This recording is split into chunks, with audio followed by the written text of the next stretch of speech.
नमस्कार विद्यार्थी व पालक मित्रांनो. ओबीसी प्रवर्गातील विद्यार्थी आणि पालकांसाठी अत्यंत महत्त्वाची आणि आनंदाची नोटीस आहे असं म्हणायला काही हरकत नाही आहे. सर्व विद्यार्थ्यांनी किंवा पालकांनी ऐकलंच असेल आज सकाळपासून न्यूजमध्ये की ओबीसी प्रवर्गातील पालकांसाठीचं जे नॉन क्रिमिनलची लिमिट आहे ते कशा पद्धतीनं वाढवण्यात आलेली आहे. याच्यासाठीच्या काही मीटिंग सध्या झालेल्या आहेत. याचा फायनल आउटकम काही आला आहे का आणि कशा पद्धतीने हे लागू इन्क्रीमेंट होऊ शकतं, त्याचा फायदा कशा पद्धतीनं विद्यार्थ्यांना होऊ शकतो, ह्या सर्व गोष्टी सांगण्यासाठी नमस्कार, मी ऋषिकेश कुलकर्णी आपल्या सर्वांचं व्हायब्रंट ॲडमिशन गायडन्स या आपल्या यूट्यूब चॅनलमध्ये स्वागत करतो. मित्रांनो, व्हायब्रंटमध्ये मेडिकल आणि इंजिनिअरिंगच्या काउन्सिलिंगला सुरुवात झालेली आहे. आपल्या वेगवेगळ्या ब्रांचेसमध्ये तुम्ही एनरोल करू शकता. मेडिकलचं कट ऑफ बुक तुम्ही बघू शकता. ऑलमोस्ट सर्व विद्यार्थ्यांना मिळालेलंच आहे. अगदी फ्री ऑफ कॉस्टमध्ये आहे हे. आणि जर मिळालं नसेल तर व्हायब्रंटच्या आपल्या लातूर, बीड, बारामती, नांदेड, पुणे, छत्रपती संभाजीनगर आणि नाशिकच्या ब्रांचला तुम्ही कॉन्टॅक्ट करू शकता आणि कट ऑफचं बुक अवेल करू शकता, ज्याच्यामध्ये सर्व माहिती आम्ही आणि कट ऑफ इन्क्लूड केलेले आहे. आता महत्त्वाचं काय आहे बघा, आज जे सांगितलं मी तुम्हाला त्याच्याबद्दलचे हायलाइटेड पॉईंट सांगतो. त्याच्यामध्ये काय सांगितलं, महाराष्ट्र गव्हर्नमेंट कॅबिनेट सब कमिटी जी उपसमिती होती on OBC officially recommended increasing the OBC non-criminal annual income ceiling from existing 8 lakhs to 15 lakhs. याच्यामध्ये काय सांगितलेलं आहे, जे सध्या एक्झिस्टिंग 8 lakhs होतं तर त्याचा आता इन्क्रीमेंट 15 लाखापर्यंत करावं असं उपसमितीने एक निर्णय घेतलेला आहे. मग याच्यामध्ये पुढे काय सांगितलंय, revenue minister mister Chandrakant Bawankule साहेब announce the recommendation in high level meeting at Mantralaya. म्हणजे बावनकुळे साहेबांनी एक हाय लेवल मीटिंग कंडक्ट केली होती मंत्रालयामध्ये आणि त्याच्यामध्ये या उपसमितीमध्ये हा निर्णय त्यांनी अनाउन्स केलेला आहे. त्याच्यामध्ये पुढे काय सांगितलंय, minister Bawankule said that we will hold an upcoming meeting with CM Fadnavis साहेब to discuss the scope of action and finalise the proposal.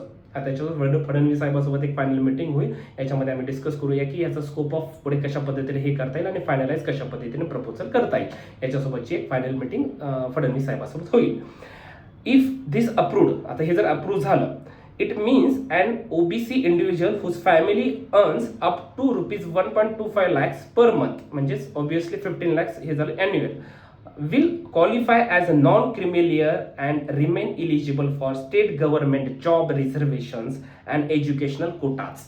याच्यामध्ये काय सांगितलं, हे जर स्कोप मध्ये आलं, अप्रूव्ड झालं, तर याच्यामध्ये 1.25 lakhs पर मंथ जर केलं तर अॅन्युअली किती झालं, 15 lakhs पर्यंत ते इन्कम झालं.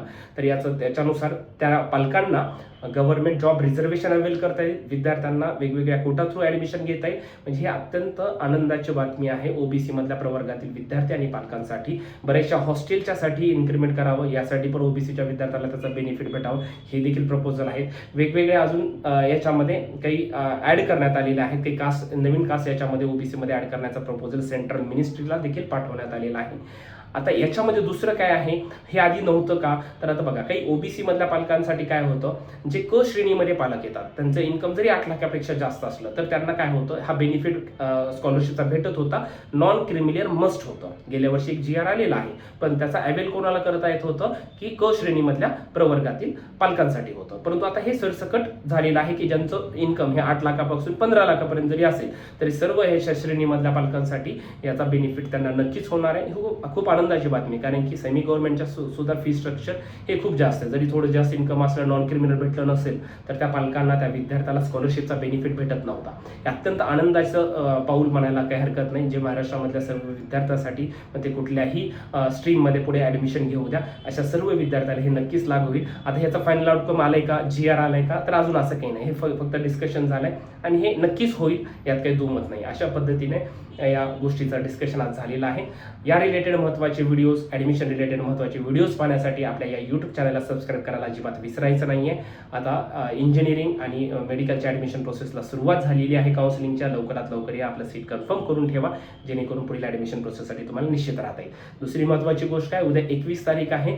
ज्या विद्यार्थ्यांना जर काही CT जे आता रिनीट होणार आहे 21 जूनला, जर CT काही चेंज करायचं राहिलं असेल, काही करायचं असेल तर त्याची 21 तारीख लास्ट आहे. ज्यांना चेंज करायचं असेल त्यांनी लवकरात लवकर व्हायब्रंटला कॉन्टॅक्ट करा. आम्ही सर्व तुम्हाला मदत करायला शेवटपर्यंत तत्पर आहेत मित्रांनो. Thank you so much.